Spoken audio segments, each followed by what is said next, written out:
எல்லாரும் எப்படி இருக்கீங்க? நல்லா இருக்கீங்களா? Welcome to I'm Venkatesan. இன்னைக்கு நம்மளுடைய வீடியோவில் எதை பற்றி பார்க்க போகிறோம் அப்படின்னு பார்த்தீங்கன்னா, எஸ்எஸ்ஜிடி கான்ஸ்டபிளுக்கான ஃபிசிக்கலுக்கான டிப்ஸை பார்க்க போகிறோம். இதில் பிஎஸ்டி மற்றும் பிஇடியை பற்றி என்னென்ன குவாலிஃபிகேஷன் அடிஷ்னலாக இருக்குது அதை பற்றி தெளிவாக பார்ப்போம். உங்களுக்கு ஃபிசிக்கல் முடிஞ்சதோட மெடிக்கல் அண்ட் டாக்குமெண்டேஷன் தோணும் ஒரே நாளில் நடக்கும். மற்ற 2 நாளில் முடிக்கிற மாதிரி இருக்கும். இப்போ எப்படி ஃபிசிக்கலை கிளியர் பண்ணுறது அதை பற்றி தெளிவாக கேட்குறேன். எந்த மாதிரி ஓடணும், எந்த மாதிரி செய்யணும். ஏன்னா 5 கிலோமீட்டர் சாதாரண ஓடணும். நல்ல ஒரு ப்ராக்டிஸ் வேணும். முதல்ல எக்ஸாம் கிளியர் பண்ண எல்லாருக்கும் ஃபஸ்ட் வாழ்த்துக்கள். நான் லிஸ்ட் விடலை அப்படின்னு நினைக்கிறேன். சரியாக எனக்கு தெரியல.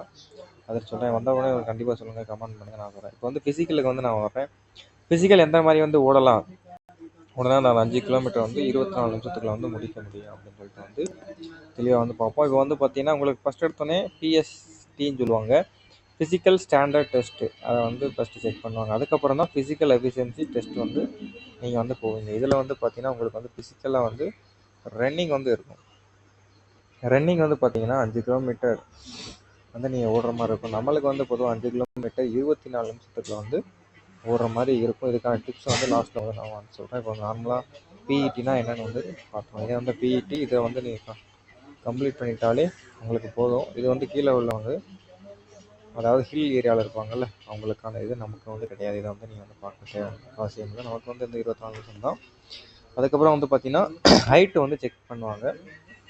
ஹைட்டை பொறுத்தளவு பார்த்தீங்கன்னா நமக்கு தேவை 170 கண்டிப்பாக அவங்க எதிர்பார்ப்பாங்க. SC, SC, OBC, ST relaxation types. அதனால் எஸ்சிலையும் ரிலாக்ஸேஷன் அவங்களுடைய சர்டிஃபிகேட் காட்டினா அவங்களுக்கு ரிசல்ட் இது ஃபீமேலுக்கு 170 சென்டிமீட்டர் அவங்களுக்கு கேட்டிருக்காங்க.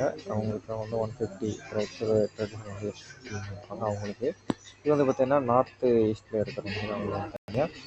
நமக்கு ஆண்களான நமக்கு 170 கண்டிப்பாக தேவைப்படும் ஃப்ரெண்ட்ஸ்.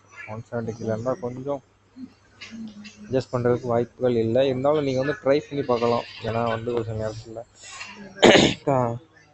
கம்மியாக இருக்கும். அந்த மாதிரி அளவுகள் இருக்கிறதுக்கு வாய்ப்புகள் இருக்குது. அதனால் ட்ரை பண்ணுறதுனால ஒன்றும் தப்பு இல்லை. ஹைட் இல்லாதவங்க கூட ட்ரை பண்ண. ஏன்னா 170 எஸ்எஸ்ஜியில் பொறுத்தவரை 170 ஹைட் நார்மலாக போகும். அதுக்கப்புறம் பார்த்தீங்கன்னா உங்களுக்கு ஜஸ்ட் மெஷர்மெண்ட் பார்ப்பாங்க. ஜஸ்ட்டு பொறுத்தளவில் உங்களுக்கு பார்த்தீங்கன்னா ஜஸ்ட் இல்லை அப்படின்னா நான் கவலைப்படாதீங்க. கொஞ்சம் ஜஸ்ட்டுக்கான எக்ஸசைஸ் ஒர்க் அவுட் யூடியூப்பில் நீங்கள் கூட பார்த்துக்கலாம். நல்லா தண்டால் நல்லா போடுங்க. அப்படின்னா ஜஸ்ட்டு நல்லா எக்ஸ்பேண்ட் ஆகும். ஜென்ரல் அதில் ஓபிசியாக இருந்தீங்கன்னா 80 சென்டிமீட்டர் மீடியமாக இருக்கணும். அதாவது நார்மலாக எக்ஸ்பேண்ட் பண்ணிங்கன்னா 5 சென்டிமீட்டர் எக்ஸ்ட்ரா இருக்கணும். இது கீழே ஷெட்யூல். இது நமக்கான இது கிடையாது. பார்க்க தேவையில்லை. ஜஸ்ட் மெஷர்மெண்ட் முடிஞ்ச அதையோட உங்களை வெயிட் பார்ப்போம். வெயிட் ஹைட்டுக்கு ஏற்ற வெயிட் இருக்கணும். அதான் பிஎம்ஐ சார்ட்டு அப்படின்னு சொல்லுவாங்க. உங்களுக்கு தெரியும். 25 கீழே இதுக்கு மாதிரி ஓவர் வெயிட்டும் பார்ப்பாங்க. அதையும் நீங்கள் கொஞ்சம் பார்த்துக்க தேவையா. பிஎம்ஐ சார்ட் நீங்கள் சர்ச் பண்ணாலே வந்துடும் எவ்வளோ இருக்கும் அப்படி என்னன்னு சொல்லிட்டு. பிஎம்ஐ சார்ட்னு சொல்லி கூகுளில் சர்ச் பண்ணாலே போதும், ஆட்டோமேட்டிக்காக வந்துடும். இப்போ பார்ப்போம் ஃபிசிக்கல் எந்த மாதிரி ஓடுறது. 5 கிலோமீட்டர் நான் ஓடணும் ப்ரோ, இதுக்கு நான் டெய்லி 5 கிலோமீட்டர் ஓடுனா போதுமா அப்படின்னு கேட்டிங்கன்னா அது சரி வராது. இதற்கான ஷூ நான் ரெஃபர் பண்ணுறது நான் பர்சனலாக சிகாவை யூஸ் பண்ணுறேன். உங்களுக்கு பட்ஜெட் வைஸும் நல்ல ஒரு கம்ஃபர்டபுளான இது தான் கொடுப்பாங்க. கீழே கம்பெனி சிம்பிள் இருக்கும். சிகான்னு ஒரு சிம்பிள் அந்த இது இருக்க மாதிரி பார்த்துங்க. இல்லை டூப்ளிகேட்டும் இருக்குது. அதையும் நீங்கள் பார்த்துக்க மாதிரி. Sika company one of the best அப்படின்னு சொல்கிறாங்க. மற்ற ஷூ வாங்கிக்கோங்க, உங்களுடைய விருப்பம் தான். நான் எதுவும் சொல்கிறது காசு அதிகமாக இருந்தால் கூட ஸ்போர்ட்ஸ் ஷூ நிறையா கிடைக்கிது. சிகா கம்மியான ப்ரைஸ், ஒரு 650 800 அந்த ரேஞ்செலாம் இருக்கும் நார்மலாக. அதை யூஸ் பண்ணுறது பெஸ்ட்டு. ஷூ போட்டே ஓடுங்க. ரோட்டில் ஓடினாலும் சரி, கிரவுண்டில் ஓடினாலும் சரி. வெறுங்காலோட ஓடாதீங்க. ரோட்டில் ஓட மாதிரி இருக்கும். ஃபிசிக்கல் ஆல்மோஸ்ட் 6 மணிக்குள்ளே ஆரம்பிச்சிடுவாங்க. டாக்குமெண்ட் ஃபிங்கர் பிரிண்ட் அதெல்லாம் எடுத்துகிட்டு டாக்குமெண்ட் பேப்பர் டாக்குமெண்ட்டாக பெருசாக கேட்க மாட்டாங்க. ஐடி ப்ரூஃப் செக் பண்ணுவாங்க, அவ்வளோதான். சின்ன பேப்பர் நீங்கள் செக் பண்ணணும். மெடிக்கலுக்கு முடிஞ்சோடனே ஃபிசிக்கல் ரன்னிங்கில் அதெல்லாம் எழுதுறதுக்கு அப்ளிகேஷன் 2-3 இது ஃபில் பண்ணுற மாதிரி இருக்கும். ரொம்பலாம் இருக்காது உங்களுக்கு. முடித்தோடனே நீங்கள் ஹைட் வெயிட்டு அளப்பாங்க. வெயிட்டு உடனே ஓட விட்டுருவாங்க வெயில் அடிக்காமல் இருக்கும்போது. ஒரு சில நேரம் ஏதாவது பிரச்சனை டைம்னா கொஞ்சம் ஓடுறதுக்கு லேட் ஆகும். இப்போ வந்து மெயின் மேட்டுக்கு வந்து பார்ப்போம். 5 கிலோமீட்டர் வந்து எப்படி ஓடுறது உங்களுக்குடைய ஒரு யோசனை இருக்கும். புதுசாக வரவங்களுக்கு ஏற்கனவே அட்டன் பண்ணவங்களுக்கு வந்து சொல்ல தேவையில்ல, இந்த மாதிரி ஒன்றா நான் ஓடிடுவேன் அந்த மாதிரி நினைப்பேன். புதுசாக வரவங்க வந்து டைமிங் வந்து ஒரு 24 நிமிஷத்துக்கு வந்து 5 கிலோமீட்டர் வந்து நீங்கள் வந்து ஓடுற மாதிரி இருக்கும். அப்படிங்கிற பற்றி அதிகபட்சம் 5 கிலோமீட்டர் டெய்லி ஓடாமல் எக்ஸ்ட்ரா வந்து ஓடுற மாதிரி இருக்கும். அதாவது 5க்கு மேலே 6, 7, 8, 10 அதிகபட்சம் ஒரு வாரத்தில் வந்து வாரத்துக்கு ஒரு 10 கிலோமீட்டர் 5 கிலோமீட்டர் ஓடினீங்கன்னா கொஞ்சம் எனர்ஜி வந்து எக்ஸ்ட்ரா வந்து கிடைக்கும். ஏன்னா வந்து ஓடும்போது மூச்சு திணறும் அந்த மாதிரி இருக்கும். சில பேருக்கு எல்லாருக்கும் வந்து நார்மலான சுவாசம் வந்து இருக்காது. எத்தாப்பில் எக்ஸசைஸ்லாம் பண்ணணும். நல்ல ஒர்க் அவுட்டு வார்ம் அப் வந்து நீ பண்ணனால உடம்பு நல்லா ஃபிட் ஆகும். அதுக்கேற்றாப்புல சாப்பிட்ணும். காலைல வந்து ஊற வச்ச கொண்டைக்கடலை அந்த மாதிரி வந்து நீங்கள் சாப்பிட்றனால அது வந்து ஒரு நல்லது. அப்போ தான் உங்களுக்கு வந்து எக்ஸ்ட்ரா ப்ரோட்டீன் வந்து கிடைக்கும். ஏன்னா ஓடுறப்ப நல்லா சாப்பிட்றது நல்லது. சாப்பிட்றதுனா நீங்கள் ஃபாஸ்ட் ஃபுட்டு அந்த மாதிரி இல்லாமல் நல்லா ப்ரோட்டீன் எடுத்துக்கங்க. வாழைப்பழம் சாப்பிடலாம், காலையில் முட்டை அந்த மாதிரி வந்து பால் அது மாதிரி ஊற வச்ச கொண்டைக்கடலை சாப்பிட்லாம். கிஸ்மிஸு, பாதாம் அந்த மாதிரிலாம். பாதாம் காஸ்ட்லியாக இருக்குன்னு நினைக்கிறவங்க அந்த மாதிரி வந்து கம்மியான கொண்டைப்பயிறு, பச்சை பயிறு அதை கூட நீங்கள் வந்து எடுத்து தண்ணியில் போட்டு அதை கூட சாப்பிட்டு ஓடலாம். ஒன்றும் பிரச்சனை கிடையாது. 5 கிலோமீட்டர் ஓட வேண்டிய இடத்துல நீங்கள் எக்ஸ்ட்ரா ஓடினா மட்டும்தான் உங்களால் இதை வச்சுக்க முடியாது. ஜஸ்ட் இல்லாதவங்க வந்து டெய்லி வந்து தண்டால் வந்து போடுங்க. 50 to 60 நல்லா ஜஸ்ட்டு எக்ஸ்டெண்ட் பண்ணிப்பாங்க. ட்ரை பண்ணுங்கள். உங்களுக்குடைய சான்ஸ் எனக்கு ஜஸ்ட் இல்லை ப்ரோ என்ன பண்ணுறது அப்படிலாம் இருக்காதிங்க. மெடிக்கலில் பொறுத்தவரை நாக்னி வந்து பார்ப்பாங்க. நாக்னி ஒரு சில பேருக்கு வந்து டச் ஆகும். முட்டி இருக்குல்ல, இந்த 2 முட்டி அது வந்து டச் ஆகும் இடத்துல.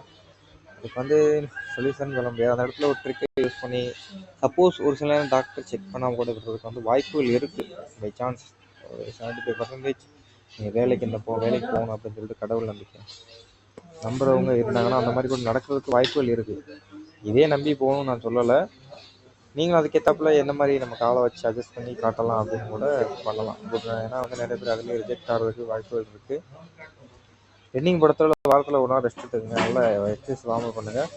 படத்தில் 6 நாள் ஓடுங்க. ஏன்னா வந்து கட் ஆஃப் கிளியர் பண்ணிவிட்டு நீங்கள் வந்து கண்டிப்பாக வருவீங்க. அடுத்து வந்து மெடிக்கலுக்கான ஒரு வீடியோ போடுறோம். எந்த மாதிரி மெடிக்கல் செக் பண்ணுவாங்க அப்படின்னு சொல்லிட்டு. ஏன்னா வந்து முன்னாடி அட்டன் பண்ணவங்களுக்கு மெடிக்கல் எந்த மாதிரி இருக்குன்னு சொன்னால் புதுசாக போகிறவங்களுக்கு சந்தேகம் இருக்குது. எந்த மாதிரி செக் பண்ணுவாங்க, நம்ம எந்த மாதிரி அதுக்கு தயாராகி போகணும் அப்படிங்கிறது வந்து அவங்களுக்கு தெரியாது. ஆமாம், டாக்குமெண்ட்டை பற்றியும் ஒரு வீடியோ வந்து கண்டிப்பாக பாருங்கள். ஃபிசிக்கல் வந்து முடிக்கட்டும். டாக்குமெண்ட்டுக்கான இது வந்து நீங்கள் முன்னாடியே எடுத்து வச்சுருப்பீங்க. OBC certificate, nativity. ஏன்னா அதில் உள்ள டேட்டை தான் அவங்க வந்து கேட்பாங்க. அப்படி தான் போயிட்டு இருந்துச்சு ஒரு சில. அந்த மாதிரி சில பிரச்சனைகள் வந்து இடையில வந்து போச்சு. இந்த மாதிரி கூட நடக்க வாய்ப்பு இருக்குது. முன்னாடி எடுத்து வச்சுன்னு நினைக்கிறேன். அப்ளிகேஷன் மாதிரி ஓபிசி சர்டிஃபிகேட் அந்த மாதிரி சிஎஸ்டி, நேட்டிவிட்டி அந்த மாதிரி சர்டிஃபிகேட்லாம் முன்னாடியே கொஞ்சம் பண்ணுற மாதிரி இருக்கும்.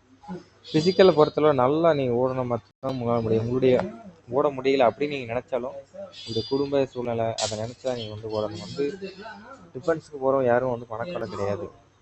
சரியா?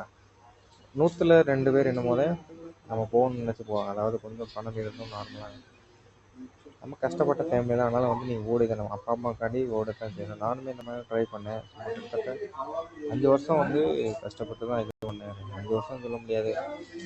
நானும் ஏற்பட்ட செலெக்ஷன் வந்து அட்டன் பண்ணேன். ஆனால் நம்மளால் முடியுமா அப்படின்னு ஒரு சந்தேகமே வந்து. ஏன்னா ஆர்மிங்கிறது வந்து ஓடுறது வந்து ரொம்ப சிரமமான ஒன்று தான்.